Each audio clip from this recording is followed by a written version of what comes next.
Kembali diviralkan banyak media sosial sejumlah aksi relawan Purnomo Belajar Baik yang dikenal memiliki jiwa sosial yang tinggi, disebut mampu dan menguasai dalam menangani orang-orang membutuhkan, yang ditopang dengan aksi-aksi mulia dalam menangani nasib orang sakit gangguan kejiwaan. Purnomo yang memiliki langkah dan kemampuan di luar nalar dikenal aktif dalam kegiatan kemanusiaan dengan banyak membantu mereka yang kurang beruntung dan membutuhkan bantuan. Sejumlah dedikasi dan prestasi yang patut diapresiasi telah membuahkan hasil yang luar biasa hingga banyak orang mencari tahu siapa Pak Purnomo sebenarnya, yang banyak menolong orang sakit dengan cara yang unik dan berbeda sebab keberanian serta keikhlasannya tersebut. Inilah tanggapan Buya Yahya yang menegaskan hal penting soal ini. Selengkapnya mari kita bongkar dengan menyimak sampai selesai agar tidak salah paham. Lihatlah saudara-saudara kita ini yang saya rawat ratusan orang. Semuanya kepingin sehat, kepingin waras, kepingin cepat pulang. Saya doakan buat pejabat pemerintah yang masih suka korupsi, yang masih bandel, masih menyalahgunakan jabatan untuk kepentingan pribadi. Saya doakan mudah-mudahan segera cepat masuk di yayasan saya. Amin. Mudah-mudahan segera ingat bahwasanya perbuatan itu salah, melanggar dan berdosa. Di tengah maraknya oknum polisi yang terlibat sejumlah kasus korupsi hingga kriminal, nyatanya masih ada sejumlah polisi yang benar-benar menunjukkan pengabdiannya kepada negara dan masyarakat dengan sejumlah aksi sosial. Dan salah satu contoh Pak Purnomo yang juga merupakan seorang YouTuber dan pendiri Yayasan Berkah Bersinar Abadi adalah sosok polisi hebat beragama Islam kelahiran Lamongan, Jawa Timur tahun 1980 berpangkat Ibda, yang memiliki seorang istri Lilik Ika Wahyuni, merupakan sosok yang tak kalah penting dalam perjalanan pengabdian Pak Purnomo yang tulus mendukung sang suami dalam merawat orang dengan gangguan jiwa. Pak Pur yang menolong dan merawat orang-orang yang kesulitan dan para ODGJ dengan sabar dan ikhlas pantang menyerah tanpa pamrih, hingga tercatat saat ini telah mampu merawat ODGJ di rumah yang menjadi yayasannya hingga mencapai 250 orang dengan pengeluaran mencapai ratusan juta rupiah.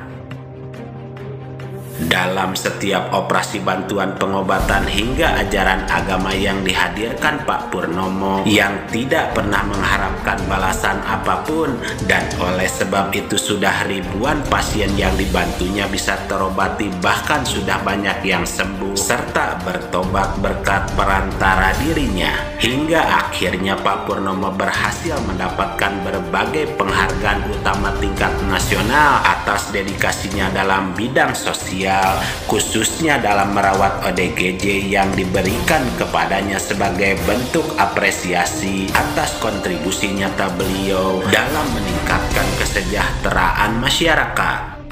Pengakuan dari pemerintah daerah tingkat kabupaten dan provinsi, dukungan masyarakat luas yang tergerak memberikan dukungan materi maupun tenaga hingga mampu mengembangkan Yayasan Berkah Bersinar Abadi terus berkembang hingga semakin banyak menampung ODGJ yang membutuhkan perawatan.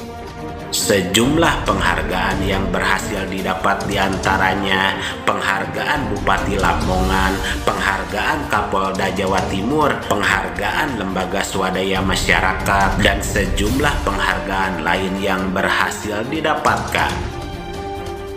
Dan untuk melihat marah komentar beragam hingga pentingnya penjelasan lengkap soal apa yang dihadirkan dan siapa Pak Purnomo sebenarnya, inilah juga tanggapan Buya Yahya yang mengungkap hal penting terkait ini.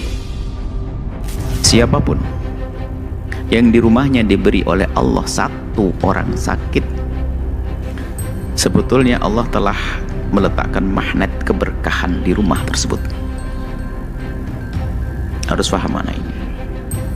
Jika sebuah keluarga di dalam rumahnya ada satu orang yang sakit, maka sesungguhnya Allah telah memberikan magnet keberkahan, bahkan sumber keberkahan di rumah tersebut. Siapa yang mendapatkannya? Yang mendapatkannya adalah yang paling serius dalam merawat orang sakit. Dan Allah berfirman dalam hadis qudsinya bahwa Allah bersama orang yang sakit. Allah bersama orang yang sakit. Maknanya kebersamaan Allah. Makna kebersamaan Allah di sini adalah pengkabulan doa dari orang sakit, rahmat yang Allah turunkan kepada semua orang yang ngurusi orang yang sakit. Bahwa sebetulnya Allah telah meletakkan magnet keberkahan, bahkan sumber keberkahan di rumah orang yang sakit, dan yang mendapatkannya adalah orang yang paling serius dalam merawat orang yang sakit. Dan makna kebersamaan Allah bersama orang yang sakit adalah pengkabulan doa dan rahmat kepada orang yang mengurusi orang-orang yang sakit, kata Buya Yahya. Lantas dengan cara yang unik dan berbeda hingga berhasil membantu orang-orang yang membutuhkan, semua ada nilai kebaikan dan pahala yang besar ketika semua hal tersebut dilakukan dengan ikhlas di jalan yang diridhoi Allah Subhanahu wa Ta'ala. Karena sesungguhnya orang yang paling berguna adalah orang yang mampu membantu orang lain yang membutuhkan bantuan. Tanggapan Buya Yahya bukan membahas Pak Purnomo secara langsung, tetapi beliau memberi pesan secara umum sebagai contoh kebaikan dalam pandangan Islam. Sehingga pesan yang bisa kita ambil bahwa orang sukses adalah orang yang selalu mencari peluang untuk bisa menolong orang lain dengan cara apapun. Sedangkan orang yang gagal adalah orang yang selalu berkata, apa yang akan saya dapatkan? Menolong tidak harus menunggu sukses, justru menolong adalah kunci menuju kesuksesan. Ingat bahwa salah satu alasan mengapa Tuhan memberikan kekuatan kepada kita adalah agar kita dapat menolong orang lain, dan yakinkan bahwa seorang muslim tidak akan pernah meninggalkan muslim lainnya yang tidak berdaya pada saat dibutuhkan.